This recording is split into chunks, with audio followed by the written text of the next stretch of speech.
अध्याय 6। राज्य सरकार। राज्य विधान मंडल। प्रत्येक राज्य में एक विधान मंडल है। कुछ राज्यों में द्विसदनीय विधान मंडल है, जिनमें प्रथम सदन को विधानसभा और द्वितीय सदन को विधान परिषद के नाम से संबोधित किया जाता है। राज्यपाल। राज्य का राज्यपाल विधान मंडल का आवश्यक अंग होता है। वह विधान मंडल का 17वां तथा 17वां करता है। विधानसभा को विघटित कर सकता है। विधान मंडल द्वारा पारित कोई विधेयक उसकी सहमति के बिना अधिनियम नहीं बन सकता। विधान मंडल के पास लंबित किसी विधेयक के संबंध में वह संदेश भेज सकता है तथा विधान मंडल को उस पर विचार करना होता है। विधानसभा के चुनाव के बाद पहले सत्र में तथा प्रत्येक वर्ष के पहले सत्र में राज्यपाल विधान मंडल को संबोधित करता है, जिसमें वह अधिवेशन को बुलाने के कारणों से सदन को परिचित करवाता है। राज्यपाल के संबोधन में जिन विषयों का उल्लेख होता है, उन पर विधान मंडल को विचार करना पड़ता है। जब विधान मंडल का सत्र नहीं चल रहा हो और राज्यपाल को ऐसा लगे कि तत्काल कार्यवाही की आवश्यकता है, तो वह अध्यादेश जारी कर सकता है, जिसे वही स्थान प्राप्त है जो विधान मंडल द्वारा पारित किसी अधिनियम को है। ऐसे अध्यादेश का 6 सप्ताह के भीतर विधान मंडल के सम्मुख रखा जाना तथा उसके द्वारा स्वीकृत होना आवश्यक है। यदि विधान मंडल 6 सप्ताह के भीतर उसे अपनी स्वीकृति नहीं देता है, तो उस अध्यादेश की वैधता समाप्त हो जाती है। विधान परिषद। यदि किसी राज्य की विधानसभा अपने कुल सदस्यों के पूर्ण बहुमत तथा उपस्थित मतदान करने वाले सदस्यों के 2/3 बहुमत से प्रस्ताव पारित करे, तो संसद उस राज्य में विधान परिषद स्थापित कर सकती है अथवा उसका लोप कर सकती है। इस समय केवल 5 राज्यों उत्तर प्रदेश, कर्नाटक, जम्मू एवं कश्मीर, महाराष्ट्र तथा बिहार में विधान परिषद विद्यमान है। विधान परिषद राज्य विधान मंडल का उच्च सदन होता है। विधान परिषद के कुल सदस्यों की संख्या उस राज्य की विधानसभा के कुल सदस्यों की संख्या की 1/3 से अधिक नहीं हो सकती है, किंतु किसी भी अवस्था में विधान परिषद के सदस्यों की कुल संख्या 40 से कम नहीं हो सकती। जब तक संसद विधि द्वारा अन्य व्यवस्था नहीं कर देती, तब तक विधान परिषद के कुल सदस्यों के 1/3 सदस्य नगर पालिकाओं, जिला पंचायतों तथा राज्य की अन्य स्थानीय स्वशासी संस्थाओं के एक निर्वाचक मंडल द्वारा निर्वाचित होते हैं। 1/3 सदस्य राज्य की विधानसभा के सदस्यों द्वारा निर्वाचित होते हैं। 1/12 सदस्य उन स्नातकों द्वारा निर्वाचित होते हैं जिन्होंने कम से कम 3 वर्ष पूर्व स्नातक की उपाधि प्राप्त कर ली हो। 1/12 सदस्य उन अध्यापकों द्वारा निर्वाचित होते हैं जो कम से कम 3 वर्षों से माध्यमिक पाठशालाओं अथवा उनसे ऊंची कक्षाओं में शिक्षण कार्य कर रहे हों, तथा 1/6 सदस्यों का राज्यपाल उन व्यक्तियों में से मनोनीत करता है जिन्हें साहित्य, कला, विज्ञान, सहकारिता आंदोलन या सामाजिक सेवा के संबंध में विषय ज्ञान हो अथवा व्यवहारिक अनुभव हो। ये समस्त निर्वाचन आनुपातिक प्रतिनिधित्व की एकल संक्रमणीय मत पद्धति द्वारा किए जाते हैं। विधान परिषद का सदस्य बनने के लिए किसी भी व्यक्ति को निम्नलिखित योग्यता प्राप्त होनी चाहिए। वह भारत का नागरिक हो, कम से कम 30 वर्ष की आयु प्राप्त कर चुका हो तथा संसद द्वारा निर्धारित अन्य योग्यताओं से युक्त हो। उसे विकृत चित्त तथा अनुन्मोचित दिवालिया नहीं होना चाहिए और वह भारत सरकार अथवा राज्य सरकार के अधीन किसी लाभ के पद को धारण न करता हो। विधान परिषद के प्रत्येक सदस्य का कार्यकाल 6 वर्ष होता है, किंतु प्रति दूसरे वर्ष 1/3 सदस्य अवकाश ग्रहण करते हैं तथा उनके स्थान पर नवीन सदस्य निर्वाचित होते हैं।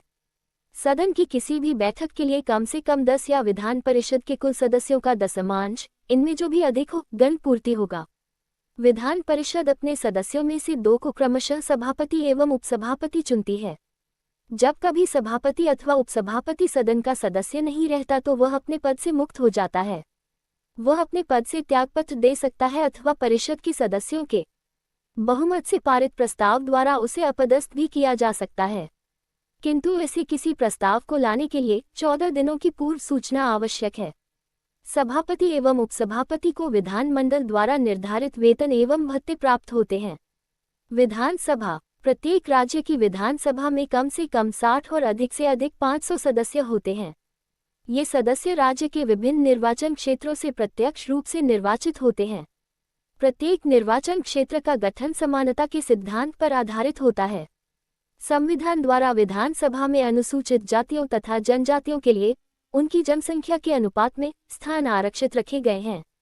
यदि विधानसभा के आम चुनाव के बाद राज्यपाल को ऐसा लगे कि विधानसभा में आंग्ल भारतीय समुदाय को समुचित प्रतिनिधित्व प्राप्त नहीं है, तो वह इस समुदाय के एक व्यक्ति को विधानसभा का सदस्य मनोनीत कर सकता है।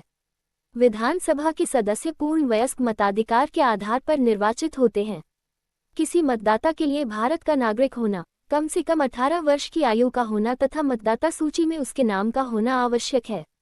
विधानसभा में निर्वाचित होने के लिए किसी व्यक्ति का भारतीय नागरिक होना, कम से कम 25 वर्ष की आयु का होना तथा उन सब योग्यताओं से निर्धारित करे युक्त होना आवश्यक है, जिन्हें संसद विधि द्वारा कोई व्यक्ति जो भारत सरकार, राज्य सरकार अथवा किसी स्थानीय स्वशासी संस्था के अंतर्गत लाभ के पद को धारण करता हो अथवा जो विकृत मस्तिष्क अथवा अनुन्योचित दिवालिया हो, विधानसभा की सदस्यता के लिए योग्य होता है। विधानसभा का कार्यकाल 5 वर्ष है, किंतु राज्यपाल को यह अधिकार है कि वह इससे पूर्व भी उसको विघटित कर सकता है। सदन की अध्यक्षता करने के लिए एक अध्यक्ष का चुनाव करने का अधिकार सदन को प्राप्त है, जो इसकी बैठकों का संचालन करता है। विधानसभा की किसी बैठक में अध्यक्ष के अनुपस्थित रहने पर सदन की बैठकों की अध्यक्षता उपाध्यक्ष करता है, जिसका निर्वाचन भी सदन करता है। जब कभी अध्यक्ष को उसके पद से हटाने का प्रस्ताव विचाराधीन हो, उस समय वह सदन की बैठकों की अध्यक्षता नहीं करता है। वह सदन का कार्यक्रम निर्धारित करता तथा सदस्यों के भाषणों की सीमा निर्धारित करता है। वह सदन में व्यवस्था तथा अनुशासन बनाए रखता तथा सदन में असंसदीय भाषा के प्रयोग को रोकता है।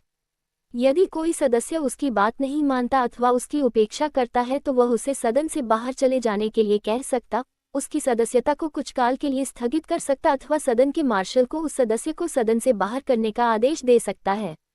जब कभी सदन में व्यवस्था बनाए रखना संभव न हो तो वह सदन की कार्यवाही को स्थगित कर सकता है।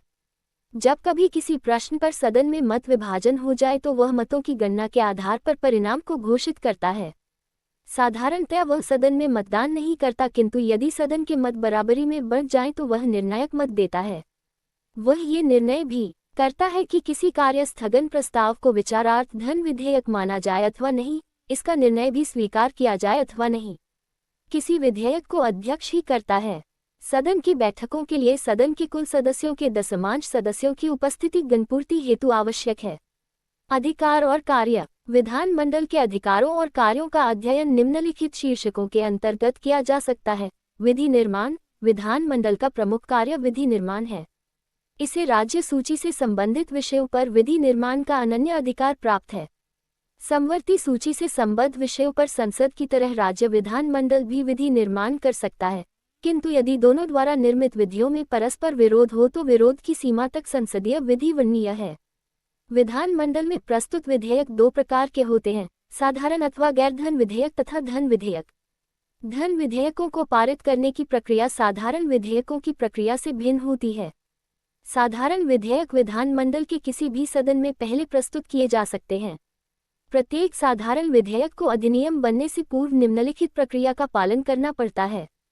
प्रस्तावित विधेयक का प्रारूप सदन के सचिवालय को भेजना पड़ता है। विधानसभा का अध्यक्ष अथवा विधान परिषद का सभापति, जैसी भी स्थिति हो, सदन की कार्य परामर्शदात्री समिति से परामर्श कर कोई एक दिन तथा समय निर्धारित करता है कि कब सदन में विधेयक प्रस्तुत किया जाना है। निर्धारित दिवस तथा समय पर प्रस्तावक सदन की अध्यक्षता करने वाले अधिकारी से विधेयक को प्रस्तुत करने की अनुमति मांगता है। उसकी स्वीकृति मिलने के उपरांत प्रस्तावक विधेयक का शीर्षक पढ़ता तथा एक संक्षिप्त भाषण देता है जिसमें विधेयक के मूल उद्देश्यों पर प्रकाश पड़ता है। यदि कोई सदस्य उसका विरोध नहीं करता है तो यह मान लिया जाता है कि विधेयक प्रथम वाचन में पारित हो गया। साधारणतया इस स्तर पर विरोध नहीं होता, क्योंकि प्रथम वाचन में विधेयक के पारित होने का केवल इतना ही अर्थ है कि सदन ने विधेयक पर विस्तार से विचार करना स्वीकार कर लिया। किंतु कभी कभी ऐसे अवसर भी आते हैं जब विरोध पक्ष विधेयक पर विचार करने तक के लिए तैयार नहीं होता है। ऐसी स्थिति में अध्यक्षता करने वाला अधिकारी विधेयक पर पूरा वाद विवाद करवाता तथा मतदान करवाता है। यदि सदन विधेयक को अपनी मंजूरी दे देता है तो यह माना जाता है कि सदन ने प्रथम वाचन में विधेयक को पारित कर दिया है। कुछ अंतराल के बाद, साधारणतया 2 दिनों के बाद, प्रस्तावक फिर से विधेयक को प्रस्तुत करता है। इस स्तर को द्वितीय वाचन के नाम से संबोधित किया जाता है। इसमें पहले सामान्य विचार विमर्श होता है, तत्पश्चात सदन 3 विकल्पों में से एक का चुनाव करता है। 1. या तो सदन विधेयक पर विस्तृत चर्चा करने का निर्णय लेता है। ऐसी स्थिति में विधेयक की प्रत्येक धारा उपधारा पर विचार तथा मतदान होता है। 2. या सदन ये निर्णय लेता है कि इस पर लोकमत जानने के लिए इस विधेयक का प्रचार किया जाए। सदन जनमत की पृष्ठभूमि में विधेयक पर विस्तार से प्रत्येक धारा उपधारा पर विचार तथा मतदान करता है। 3. सदन के पास एक विकल्प ये भी है कि वह विधेयक को एक प्रवर समिति के पास भेज दे जिसमें सदन के वे सदस्य होते हैं जो उस विषय में विशेष रुचि रखते हैं। इस समिति में 20-30 सदस्य होते हैं जिनकी नियुक्ति सभाध्यक्ष करता है। ये समिति विधेयक की गहराई से जांच पड़ताल करती है तथा उसमें यदि कुछ हो तो संशोधनों की संस्तुति कर अपनी रिपोर्ट पेश करती है। सदन इस रिपोर्ट की पृष्ठभूमि में विधेयक पर विस्तार से प्रत्येक धारा उपधारा पर चर्चा कर मतदान करता है। यदि सदन विधेयक को स्वीकार कर लेता है तो यह मान लिया जाता है कि द्वितीय वाचन में विधेयक पारित हो गया। कुछ अंतराल के बाद विधेयक अंतिम अथवा तृतीय वाचन के लिए सदन के सम्मुख प्रस्तुत किया जाता है। इस स्तर पर विधेयक पर सामान्य चर्चा होती है तथा कुछ शाब्दिक हेरफेर के अतिरिक्त कोई संशोधन स्वीकार नहीं किया जाता। यदि सदन इस स्तर पर विधेयक को स्वीकार कर लेता है तो विधेयक दूसरे सदन के पास भेज दिया जाता है। दूसरे सदन में भी विधेयक उपर्युक्त प्रक्रिया से गुजरता है।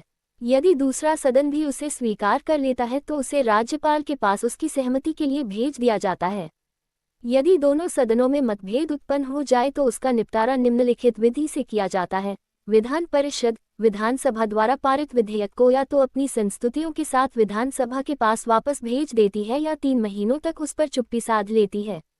यदि विधानसभा उस विधेयक को मूल रूप में अथवा संशोधनों के साथ पुनः पारित कर देती है तो विधान परिषद उसे अस्वीकार नहीं कर सकती।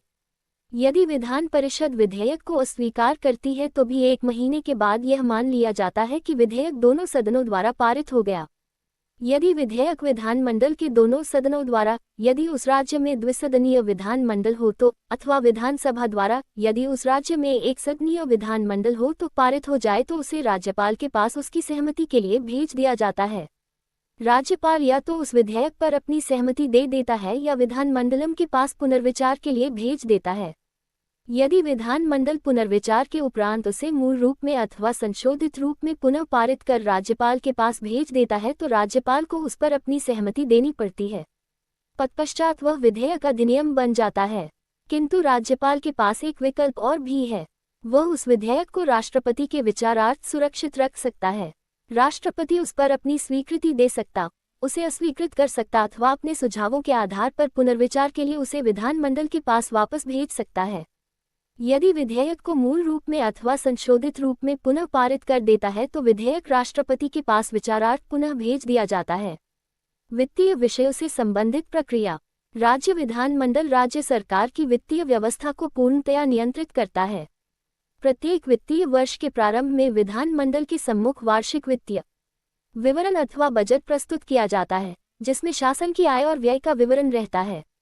बजट वित्त मंत्री द्वारा रखा जाता है।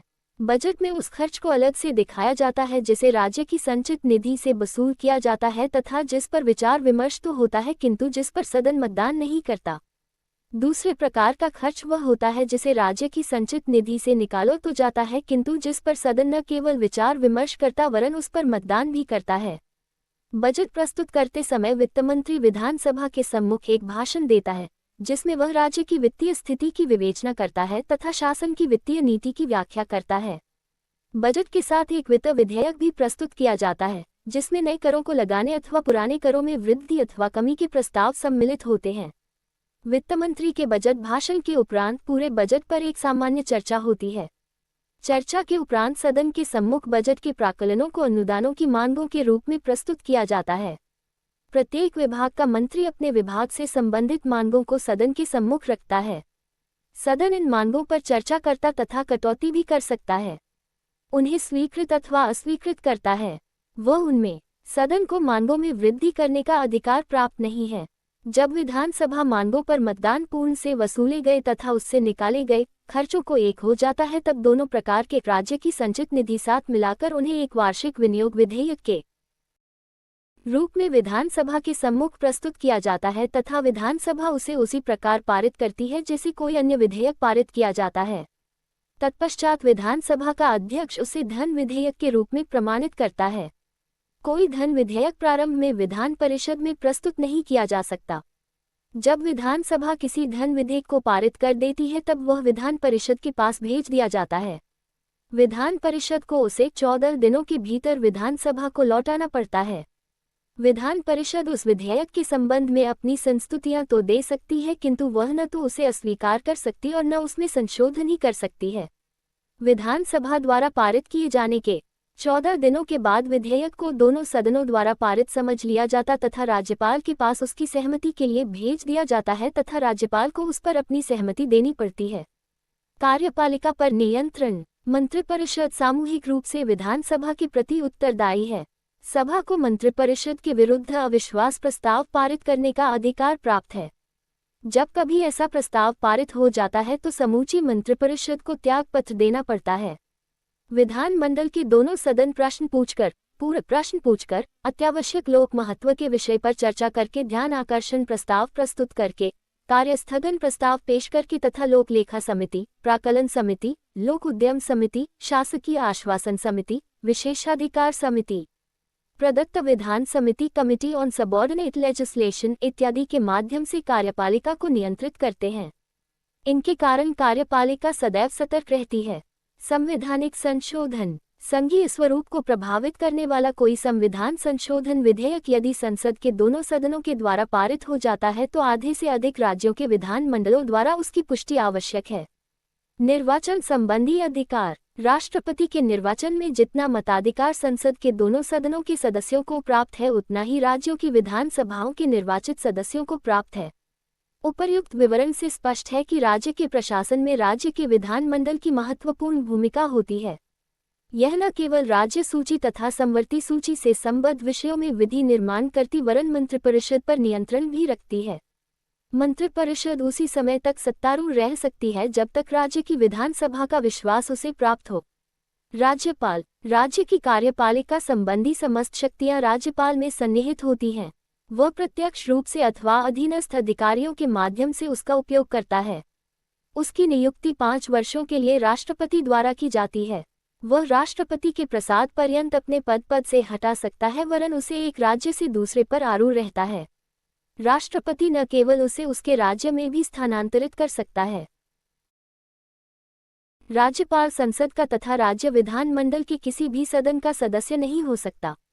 यदि कोई ऐसा सांसद अथवा विधायक राज्यपाल नियुक्त किया जाता है तो यह मान लिया जाता है कि जिस दिन वह राज्यपाल का पद ग्रहण करता है उस दिन से उसने संसद अथवा विधान परिषद अथवा विधानमंडल की सदस्यता से त्यागपत्र दे दिया है।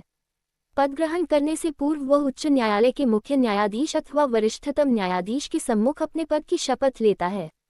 इस शपथ में वह संविधान की रक्षा और परिरक्षा का वायदा करता है। कार्यपालिका शक्तियां। राज्य के समस्त कार्यपालिका कार्य राज्यपाल के नाम से किए जाते हैं। वह मुख्यमंत्री की नियुक्ति करता है। सुस्थापित रूढ़ि के अनुसार राज्यपाल उसी व्यक्ति को इस पद पर नियुक्त करता है जिसके बारे में उसको विश्वास हो कि वह विधानसभा के सदस्यों के बहुमत का विश्वास प्राप्त करने में समर्थ होगा। ये सुस्थापित रूढ़ि है कि विधानसभा में जिस दल का अथवा दल समूह का किसी एक दल को पूर्ण बहुमत प्राप्त नहीं है तो पूर्ण बहुमत है, उसी के नेता को वह मंत्रिपरिषद के निर्माण के लिए आमंत्रित करता है। वह मुख्यमंत्री की सलाह से अन्य मंत्रियों की नियुक्ति करता तथा उनमें पद वितरण करता है। इसके अतिरिक्त वह राज्य के महाधिवक्ता तथा राज्य लोक सेवा आयोग के अध्यक्ष और अन्य सदस्यों की नियुक्ति करता है। राज्यपाल को राज्य सरकार के समस्त क्रियाकलापों की सूचना करने का अधिकार है। विधायी शक्तियां। चूंकि राज्यपाल विधानमंडल का अभिन्न अंग है अतः उसे कुछ विधायी शक्तियां प्राप्त हैं, जैसे वह विधानमंडल का 17वां कर्ता, उसका 17वां कर्ता, विधानसभा को विघटित करता, विधानसभा के अधिवेशन अथवा दोनों सदनों के संयुक्त अधिवेशन को संबोधित करता है। वह किसी भी सदन अथवा दोनों सदनों को संदेश भेज सकता, विधानमंडल द्वारा पारित विधेयकों पर स्वीकृति देता तथा अध्यादेश जारी कर सकता है। यदि आम चुनाव के बाद उसको ऐसा लगता है कि विधानसभा में आंग्ल भारतीय समुदाय को पर्याप्त प्रतिनिधित्व नहीं प्राप्त है तो वह उस समुदाय के एक व्यक्ति को विधानसभा का सदस्य मनोनीत कर सकता है। वित्तीय शक्तियां। वह प्रत्येक वित्तीय वर्ष में वित्त मंत्री को विधानमंडल के सम्मुख वार्षिक वित्तीय विवरण प्रस्तुत करने के लिए कहता है। राज्यपाल की संस्तुति के बिना कोई धन विधेयक विधानसभा में प्रस्तुत नहीं किया जा सकता। ऐसा कोई विधेयक जो राज्य की संचित निधि से खर्च निकालने की व्यवस्था करता हो, उस समय तक विधानमंडल द्वारा पारित नहीं किया जा सकता जब तक राज्यपाल इसकी संस्तुति न कर दे। राज्यपाल की संस्तुति के बिना अनुदान की किसी मांग को विधानमंडल के सम्मुख नहीं रखा जा सकता। न्यायिक शक्तियां। राज्यपाल को उस विषय संबंधी जिस विषय पर उस राज्य की कार्यपालिका शक्ति का विस्तार है किसी विधि के विरुद्ध किसी अपराध के लिए सिद्ध दोष ठहराए गए किसी व्यक्ति के दंड को क्षमा, उसका प्रविलंबन, विराम या परिहार करने की अथवा दंडादेश के निलंबन, परिहार या लघुकरण की शक्ति प्राप्त है। राज्यपाल की स्थिति। यदि हम राज्यपाल के उपर्युक्त अधिकारों पर दृष्टिपात करें तो ऐसा लगता है कि राज्यपाल एक बहुत शक्तिशाली अधिकारी है, किंतु वास्तविकता इससे सर्वथा भिन्न है। हमने संसदीय शासन प्रणाली को अपनाया है, जिसमें मंत्रिपरिषद विधानमंडल के प्रति उत्तरदायी होती है, अतः वास्तविक शक्तियां मंत्रिपरिषद को प्राप्त होती हैं, न कि राज्यपाल को। किंतु असाधारण स्थितियों में राज्यपाल को अपने विवेक से काम करना पड़ सकता है। उदाहरणार्थ, यदि विधानसभा में किसी एक दल अथवा दल समूह को स्पष्ट बहुमत प्राप्त नहीं है तथा मुख्यमंत्री पद के लिए 2 दावेदार हों तो वह इस पद पर किसे नियुक्त करेगा। इसी प्रकार, यदि कोई सत्तारूढ़ पक्ष विधानसभा में अल्पमत में आ जाए तथा मुख्यमंत्री राज्यपाल को विधानसभा को विघटित करने की सलाह देता है तो क्या राज्यपाल उक्त सलाह को मानने के लिए बाध्य है। इस प्रकार ये स्पष्ट है कि साधारणतया तो राज्यपाल को एक संवैधानिक प्रमुख के रूप में कार्य करना पड़ता है, किंतु असाधारण स्थितियों में उसे इच्छानुसार कार्य करने के अवसर प्राप्त हो सकते हैं। इसके बावजूद राज्यपाल की शक्तियों को लेकर काफी विवाद उठ खड़े हुए। चूंकि वह राष्ट्रपति द्वारा नियुक्त किया जाता तथा उसके प्रसाद पर्यंत सत्तारूढ़ रहता है, अतः साधारणतया धारणा यह है कि उसे राष्ट्रपति की सलाह के अनुसार आचरण करना पड़ता है और वह उसकी उपेक्षा नहीं कर सकता, किंतु साथ ही उसे मंत्रिपरिषद की सलाह के अनुसार भी कार्य करना पड़ता है। इस प्रकार उसे 2 स्वामियों की सेवा करनी पड़ती है। यदि दोनों की सलाहों में परस्पर विरोध हो तो वह किसकी सलाह मानेगा। मोटे तौर पर अधिकांश राज्यपालों ने राष्ट्रपति की सलाह के अनुसार काम किया। इसके कारण राज्य सरकारों के समर्थकों में विरोध की भावना उत्पन्न हो गई। प्राय ये देखा गया है कि समान स्थितियों में भिन्न भिन्न निर्णय लिए गए और उन सब का परिणाम सदैव केंद्र में सत्तारूढ़ दल के पक्ष में रहा। उदाहरणार्थ, चौथे आम चुनाव के बाद उत्तर प्रदेश तथा राजस्थान की विधानसभाओं में किसी दल को पूर्ण बहुमत नहीं मिला। दोनों राज्यों में मुख्यमंत्री पद के 2 दावेदार थे, एक कांग्रेसी था एवं दूसरा विरोध पक्ष के एक दल समूह संयुक्त विधायक दल का। दोनों राज्यों के राज्यपालों ने इस समस्या का समाधान अलग अलग ढंग से किया। राजस्थान के राज्यपाल संपूर्णानंद ने विधानसभा में सबसे बड़े दल के नेता को मुख्यमंत्री पद के लिए आमंत्रित किया तथा कहा कि यदि विरोध पक्ष बहुमत में है तो विधानमंडल में मंत्रिपरिषद के विरुद्ध अविश्वास प्रस्ताव पारित कर सकता है। वे इस बात के लिए तैयार नहीं थे कि स्वयं सदस्यों की गणना कर यह निर्णय करे कि किसको विधानसभा में बहुमत प्राप्त है। इसके ठीक विपरीत उत्तर प्रदेश के राज्यपाल विश्वनाथ दास ने दोनों दावेदारों से अपने अपने समर्थकों की सूची मांगी और जब उन्होंने देखा कि कुछ नाम दोनों सूचियों में हैं तो उन्होंने उन व्यक्तियों को बुलाकर स्वतः ही पता लगाया कि वह किस दल अथवा समूह के पक्ष में है और इस प्रकार यह निर्णय किया कि किस दावेदार को विधानसभा में बहुमत प्राप्त है। दोनों ही राज्यों में ये देखा गया कि राज्यपालों का निर्णय कांग्रेस के पक्ष में रहा, जो उस समय केंद्र में सत्तारूढ़ थी। इसका जमकर विरोध हुआ और मांग उठी कि राज्यपालों के दिग्दर्शन के लिए स्पष्ट नियम होने चाहिए, किंतु केंद्रीय सरकार ने इस मांग को मंजूर नहीं किया। इतना ही नहीं, जब संसद ने 1976 में 42वां संविधान अधिनियम पारित किया तो उसमें राष्ट्रपति के लिए तो यह नियम बना दिया कि वह मंत्रिपरिषद की सलाह मानने के लिए बाध्य है, किंतु राज्यपाल के लिए ऐसा नहीं किया गया। राज्यपाल की स्थिति को जानबूझकर अस्पष्ट रखा गया ताकि राज्य सरकार पर केंद्र की पकड़ मजबूत रहे। राज्यपाल के स्वविवेक संबंधी अधिकारों के बारे में भी काफी विवाद है। कुछ आलोचकों का ये कहना है कि नागालैंड के राज्यपाल जिले का प्रशासन करते समय अथवा उस राज्यपाल को जिसे किसी संघीय क्षेत्र का प्रशासन करना है, जिसमें वह अपने राज्य की मंत्रिपरिषद की सलाह नहीं लेता है, को छोड़ किसी भी अन्य राज्यपाल को स्वविवेक संबंधी कोई अधिकार प्राप्त नहीं है। किंतु आलोचकों के दूसरे वर्ग का कहना है कि राज्यपाल को स्वविवेक संबंधी कुछ अधिकार निश्चित रूप से प्राप्त हैं। राज्यपाल अपने विवेक से यह निश्चित करता है कि किन किन विषयों में उसे स्वविवेक से काम लेना है तथा किन किन विषयों में उसे मंत्रिपरिषद की सलाह के अनुसार काम करना है। इस प्रकार राज्यपाल को स्वविवेक संबंधी अधिकारों को निर्णीत करने का व्यापक अधिकार प्राप्त है। स्वयं राज्यपालों, न्यायविदों, संविधान विशेषज्ञों तथा विशिष्ट राजनेताओं के बार बार प्रयत्न करने पर भी कोई निश्चित सिद्धांत निर्धारित नहीं किए गए कि राज्यपाल किस प्रकार आचरण करे। राज्य की मंत्रिपरिषद। भारतीय संविधान राज्य की कार्यपालिका शक्तियों को राज्यपाल में सन्निहित करता है, किंतु राज्यपाल वास्तव में एक संवैधानिक प्रमुख होता है। उसकी शक्तियों के उपयोग में राज्य मंत्रिपरिषद उसकी सहायता करती एवं उसे परामर्श देती है। मंत्रिपरिषद का अध्यक्ष राज्य का मुख्यमंत्री होता है। राज्यपाल पहले मुख्यमंत्री को नियुक्त करता है, तत्पश्चात उसके परामर्श से अन्य मंत्रियों को नियुक्त करता है। राज्यपाल किसी ऐसे व्यक्ति को मुख्यमंत्री नियुक्त करता है जिसके बारे में उसकी यह धारणा है कि वह विधानसभा के सदस्यों के बहुमत का समर्थन प्राप्त कर सकेगा। यदि विधानसभा में किसी एक निर्वाचित कर लेता है तो राज्यपाल को उस नेता को दल को पूर्ण बहुमत प्राप्त है तथा वह अपना नेता ही मुख्यमंत्री नियुक्त करना पड़ता है। यदि विधानसभा में किसी एक दल को पूर्ण बहुमत प्राप्त नहीं है, कार्यक्रम के आधार पर एक संयुक्त विधायक दल तथा दो या दो से अधिक दल मिलकर समान राज्यपाल उस नेता को मुख्यमंत्री के लिए आमंत्रित बना लेते हैं तथा अपना एक नेता भी चुन लेते हैं तो करता है के नामों की सूची मांगता है जिन्हें वह मंत्री पद पर तत्पश्चात राज्यपाल मुख्यमंत्री से उन व्यक्तियों नियुक्त करना चाहता है। राज्यपाल को ऐसे व्यक्तियों नियुक्त करना पड़ता है जिनकी संस्तुति मुख्यमंत्री ने की है। मंत्री पद पर मंत्रियों के 3 वर्ग होते हैं, 1 कैबिनेट मंत्री, 2 राज्य मंत्री तथा 3 उप मंत्री। कैबिनेट मंत्रियों की एक छोटी समिति होती है जिसमें वे मंत्री नियुक्त किए जाते हैं जिनका दल में महत्वपूर्ण स्थान है तथा जो महत्वपूर्ण पदों को धारण करते हैं। इसकी बैठकें प्रायः होती हैं तथा शासन के महत्वपूर्ण निर्णय इसी के द्वारा लिए जाते हैं। कैबिनेट मंत्री एक अथवा अधिक विभागों का अध्यक्ष होता है। राज्य मंत्री 2 प्रकार के होते हैं। कुछ राज्य मंत्रियों को अपने मंत्रालय का स्वतंत्र कार्यभार दिया जाता है तथा कुछ राज्य मंत्री किसी कैबिनेट मंत्री की देखरेख में कार्य करते हैं। जब कभी उनके मंत्रालय से संबद्ध किसी विषय पर कैबिनेट में मंत्रणा होती है तो राज्य मंत्री को कैबिनेट की उक्त बैठक में बुलाया जा सकता है।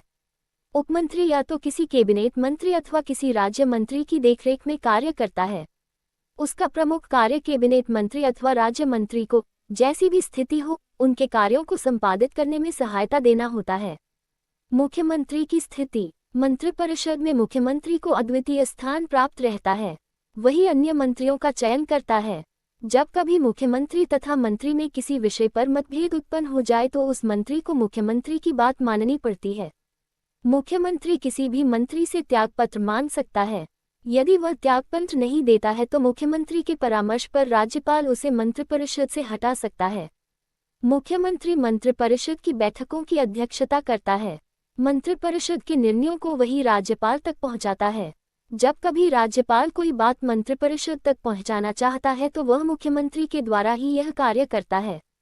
मुख्यमंत्री ही शासन का प्रमुख प्रवक्ता है। इस प्रकार ये स्पष्ट है कि अन्य मंत्रियों की तुलना में मुख्यमंत्री अत्यधिक शक्तिशाली है, किंतु मुख्यमंत्री सर्वशक्तिमान नहीं है।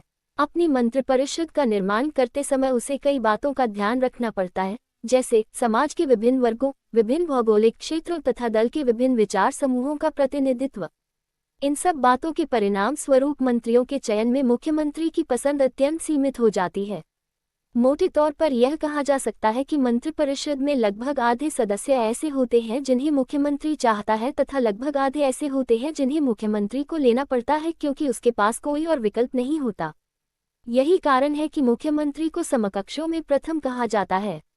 इसका अर्थ ये हुआ कि सभी मंत्री बराबर हैं किंतु मुख्यमंत्री को उनमें प्रथम स्थान प्राप्त है। मंत्रिपरिषद का सामूहिक उत्तरदायित्व। समूची मंत्रिपरिषद की बैठक यदाकदा ही होती है। कैबिनेट की बैठकें प्रायः होती रहती हैं। सभी महत्वपूर्ण निर्णय कैबिनेट की बैठकों में लिए जाते हैं, परंतु ऐसा हो सकता है कि कोई एक मंत्री कैबिनेट के सब निर्णयों का उत्तरदायित्व मंत्रिपरिषद ले लेती है।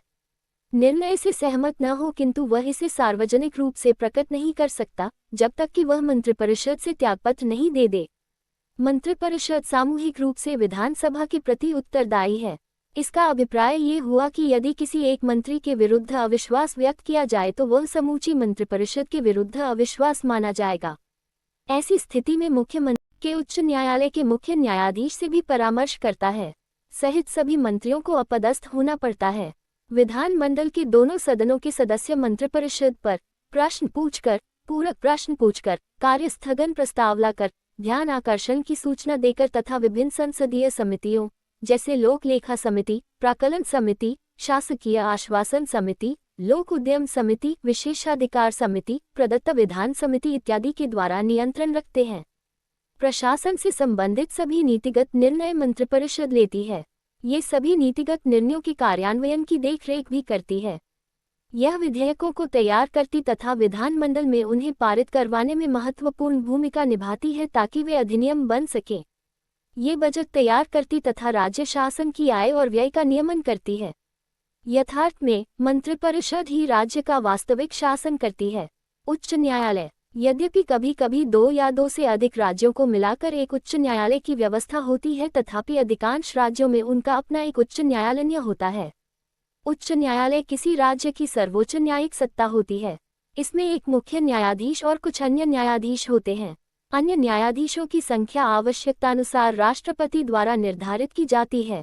मुख्य न्यायाधीश की नियुक्ति राष्ट्रपति भारत के मुख्य न्यायाधीश तथा संबंधित राज्य के राज्यपाल से परामर्श करने के उपरांत करता है, किंतु अन्य न्यायाधीशों की नियुक्ति करते समय राज्यपाल भारत के मुख्य न्यायाधीश एवं संबंधित राज्य के राज्यपाल के साथ ही साथ उस राज्य उच्च न्यायालय के न्यायाधीश नियुक्त होने के लिए किसी व्यक्ति का भारत का नागरिक होना तथा कम से कम 10 वर्षों तक न्यायिक पद पर कार्य करने अथवा कम से कम 10 वर्षों तक उच्च न्यायालय में वकील के रूप में कार्य करने का अनुभव होना चाहिए। उच्च न्यायालय के न्यायाधीशों को संसद की विधि द्वारा निर्धारित वेतन भत्ते आदि प्राप्त होते हैं।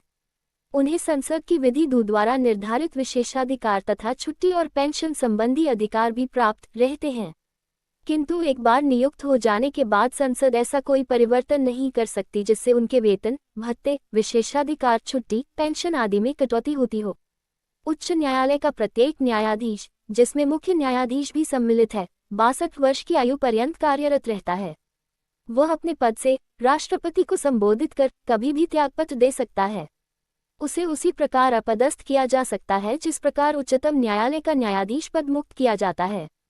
जिस व्यक्ति ने उच्च न्यायालय में स्थायी न्यायाधीश के रूप में कार्य किया है वह उस न्यायालय में वकालत नहीं कर सकता, किंतु वह किसी दूसरे उच्च न्यायालय में अथवा उच्चतम न्यायालय में वकालत कर सकता है।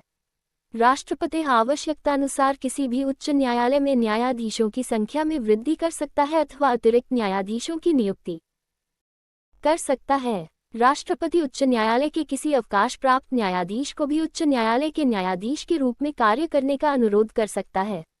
उच्च न्यायालय एक अभिलेख न्यायालय होता है। उसके निर्णय आधिकारिक माने जाते हैं तथा उनके आधार पर न्यायालय अपना निर्णय देते हैं। उच्च न्यायालय को यह अधिकार प्राप्त है कि वह अपने विरुद्ध दुष्प्रचार करने वाले अथवा उसके निर्णयों को प्रभावित करने वाले व्यक्तियों पर अवमानना का मुकदमा दायर कर सके।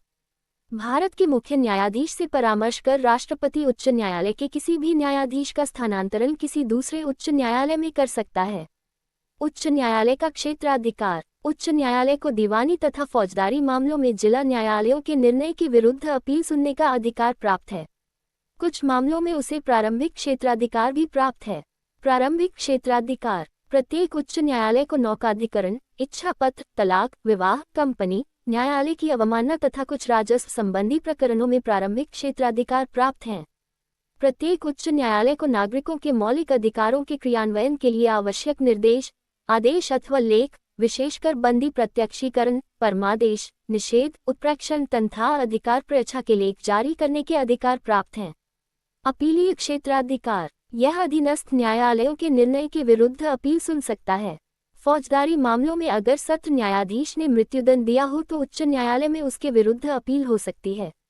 दीवानी मामलों में उच्च न्यायालय में उन सब मामलों की अपील हो सकती है जो 5 लाख रुपये या उससे अधिक संपत्ति से संबद्ध हों।